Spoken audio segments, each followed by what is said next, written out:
This game is Bloober Team's latest survival horror game, and it's quite different from their usual stuff. Instead of just walking around creepy environments, you're actually fighting for your life in a post-apocalyptic world while jumping between time periods. What makes it interesting is this merging system, where dead enemies can combine with each other to become much more challenging and creepier if you don't burn their corpses fast enough. You play as a traveler working for something called the Collective. Humanity got wiped out by an event called the Change, and now you're stuck in this wasteland future full of mutated creatures they call orphans.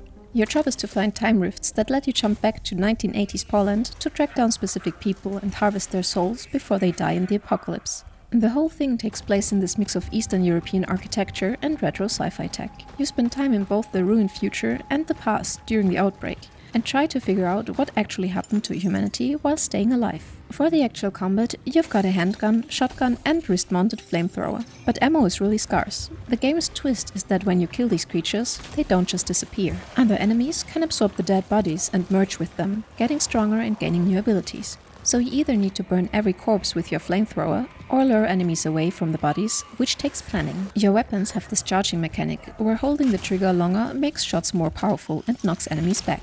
It leads to more tension because you're waiting for the charge while monsters are coming at you, and your character's hands tend to shake, so you might miss anyway. Resource management is brutal. Everything takes up inventory slots. Ammo, healing items, crafting materials, even keys and upgrade cores. You start with only 6 slots, and expanding costs precious upgrade materials. The game expects you to scavenge and craft supplies, and there are these safe rooms where you can spend energy points to buy ammo or upgrade your gear. The story is deliberately mysterious. Your character talks like a robot and only knows their mission number. You gradually learn about the Collective and what happened to the world, and why you're collecting these souls through documents and voice logs. There's also the soul harvesting system, where the essences you collect make you stronger in combat, but also mess with your head.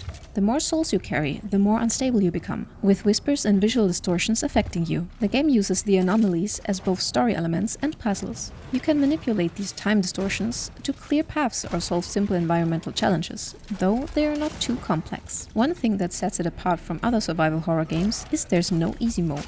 The difficulty is fixed and it's genuinely challenging. The game expects you to die and learn from mistakes. The atmosphere is pretty much spot on. The soundtrack uses electronic elements, but also incorporates other musical styles to build tension. Bloober Team clearly put effort into making the world feel oppressive and mysterious. Exploration happens in semi-open hub areas where you unlock new paths and shortcuts as you progress. Classic survival horror style. You'll find yourself backtracking through areas, which is why burning bodies in frequently used corridors becomes an important strategy. The creature design is pretty cool. They used to be human, but got twisted by whatever caused the change. The technical performance seems rock solid, based on early access running smoothly on both PS5 and PC. And this sentence concludes today's video. If your time was respected, a like or comment is very much appreciated.